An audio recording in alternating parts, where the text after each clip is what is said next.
عمران خان صاحب نے کیا یہ نہیں کہا تھا کہ دھاندلی ہوئی ہے؟ اور کیا عمران خان صاحب نے یہاں پہ دھرنا نہیں دیا تھا 126 دن کا؟ تو اس میں کوئی ریاستی اداروں پہ اس قدر تنقید آپ کو نظر آئی کیا؟ نہیں نظر آئی نا۔ عمران خان صاحب نے تمام جو لیگل فورم تھے وہ یوٹیلائز کیے، تمام لیگل آپشنز جو ہیں پہلے وہ استعمال کیے۔ جب ان لیگل آپشنز استعمال کرنے کے باوجود بھی کوئی جواب نہیں آیا اور کوئی منطقی نتیجہ برآمد نہیں ہوا تو عمران خان صاحب نے 126 دن کا دھرنا دے دیا۔ یہ ہوتا ہے ایک طریقہ کار۔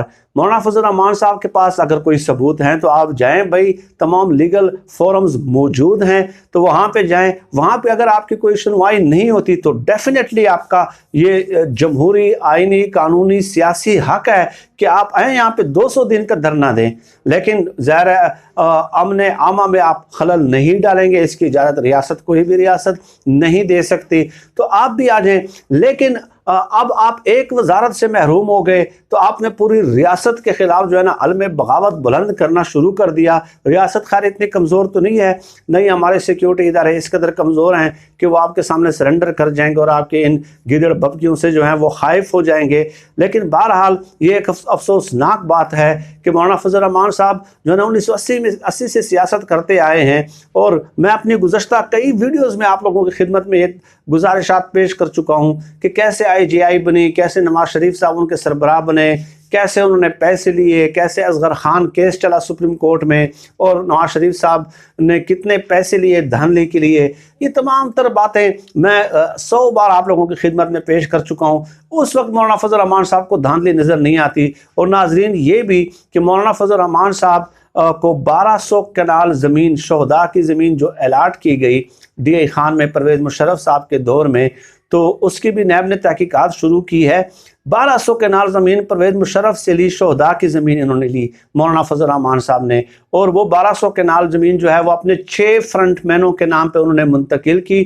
اس کے علاوہ پرویز مشرف صاحب کے ہی دور میں 6000 ایکڑ جو زمین ہے وہ مولانا فضل الرحمان صاحب کو لیز پہ دی گئی اور انہوں نے جو ہے وہ اپنے فرنٹ مینوں میں تقسیم کی۔ 6000 ایکڑ نہیں، 6000 کنال زمین الگ سے لیز پہ مولانا فضل الرحمان صاحب کو ملی اور 10 فرنٹ مینوں میں انہوں نے تقسیم کی وہ زمین۔ تو پرویز مشرف صاحب سے یہ چیز لیتے ہوئے اور اس کے بدلے میں مولانا فضل الرحمان صاحب نے کیا کیا، پرویز مشرف صاحب کو 1 سال باوردی صدر منتخب کرانے کے لیے قومی اسمبلی میں جو ترمیم متعارف ہوئی اس میں مولانا فضل الرحمان صاحب نے ان کی حمایت کی۔ تو اس قدر آپ جمہوریت پسند ہیں اور آج آپ اس قدر چہک رہے ہیں اور اس قدر للکار رہے ہیں ریاستی اداروں کو، تو ہمیں آپ کی تاریخ کیا نہیں معلوم؟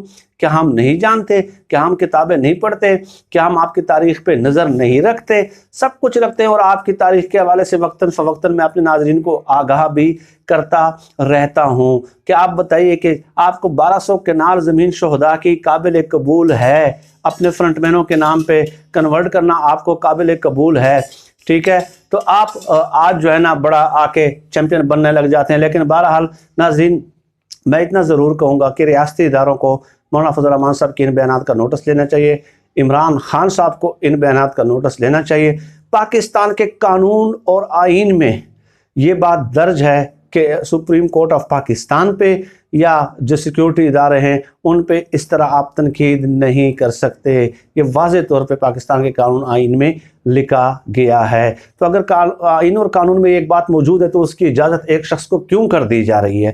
غیر قانونی کام کرنے کی اجازت کیوں کر دی جا رہی ہے؟ ناظرین اسی حوالے سے میں مزید تفصیلات اپنی آنے والی ویڈیوز میں پیش کروں گا اور مولانا فضل الرحمان صاحب کے کرپشن کے چند ثبوت بھی آپ لوگوں کی خدمت میں رکھوں گا۔ اس کے بعد آپ کانوں کو ہاتھ لگا لیں گے کہ مولانا فضل الرحمان صاحب جو ہے کس قدر جو ہے نا کرپشن کر چکے ہیں۔ تو گویا ان پارٹیوں میں آپس میں کرپشن کا مقابلہ ہے۔ آج کے لیے اتنا ہی، خیر، پاکستان زندہ باد، اللہ حافظ۔